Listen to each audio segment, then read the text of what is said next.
What's going on YouTube? GeoStar right here. So in today's video we're going to discuss about what we should expect from the iOS 12 in terms of features and of course bug fixes, and what we should expect from WWDC 2018. You probably know Apple holds this event every year and it's called Apple Worldwide Developer Conference. Here Apple presents the new version of the iOS, macOS, watchOS, tvOS, and usually some new hardware that will be released during the year.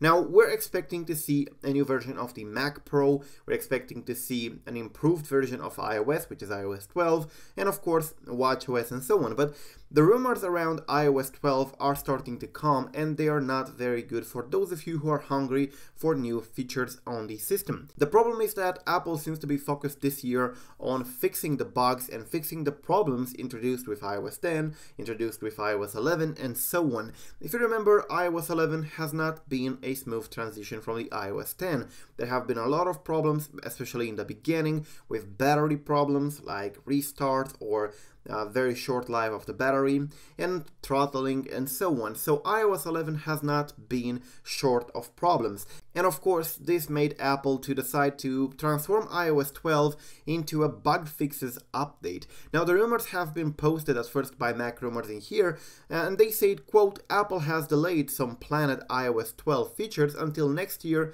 to focus on performance and quality. Now if you ask me, it's a double-edged decision in here, because a lot of people want to see new features. They were planning in the beginning to create a new version of the home screen, to redesign the home screen yet again in the iOS 12, the same way they did in iOS 10, the same way they did in iOS 9, iOS 7, and so on. Apparently this is no longer coming, and they are planning that for the iOS 13 because of the bug fixes aspect of the iOS 12. Now, of course, this is an important step as well, because as you probably saw, the quality of iOS has degraded lately, and starting with iOS 11, things started to go further south. The battery performance, the performance of the device, the performance of older devices, and here I'm talking about throttling and so on, until it was disclosed by Apple. And yeah, but it still doesn't fix the fact that Apple is playing with these devices in order to try to squeeze more and more performance from them in iOS 12. Anyways, you can see here that the WWDC page looks a little bit interesting. It has these 3D effects in here, these 3D elements that are pretty much part of the interface on both iOS and macOS. And a lot of people believe that we're going to see some 3D related stuff due to this presentation part in here. Well, while that might hold true, I do not see that coming very soon on macOS, because as you probably know, macOS and iOS uses this kind of flat design. They used to use some sort of 3D design, but in iOS 7 they started to use this flat design, and I do not think they're going back to the 3D designs anytime soon. Well, some people believe that it might be some sort of augmentation of the ARKit. It's probably true, because Mac Rumors as well have stated in here that there might be updates to the ARKit.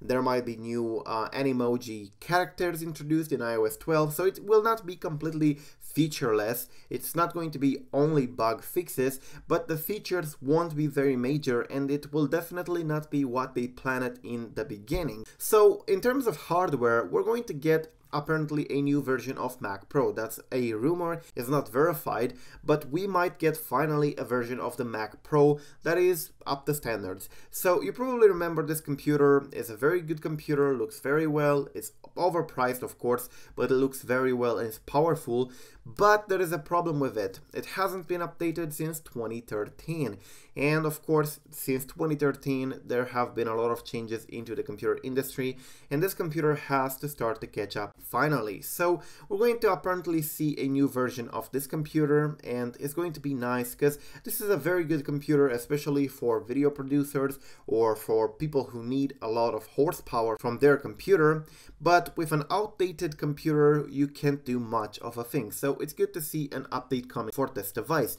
We might as well see at the WWDC event a new version of watchOS with new features. We're going to see a new version of the macOS, and of course a new version of the tvOS for the Apple TV. Now, there has been a rumor that Apple is trying to introduce applications that work cross-platform, which means that the same application can have the same version on macOS and iOS and probably tvOS and watchOS as well. So you only have to build one application, and that application can be in all these stores. For the moment, macOS applications are separated from the iOS applications, and the stores do not communicate in any way.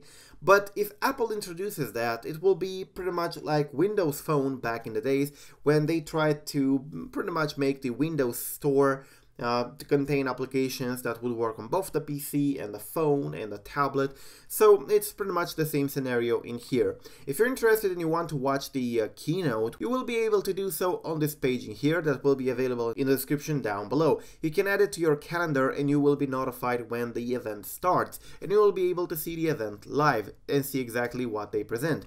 Now, I'm pretty sure that they will present all the features, or at least all the important features of the iOS 12 on the scene, but the rumors do not seem to present any new features or any new overhauls of the home screen or of the applications in the near future. There might be scheduled for the iOS 13, and according to some rumors from Apple directly, there will be changes, major changes in the iOS 13, but not in the iOS 12, at least not in terms of design and major features. So apparently we're not getting the dark mode this year either. Yeah, that's a shame.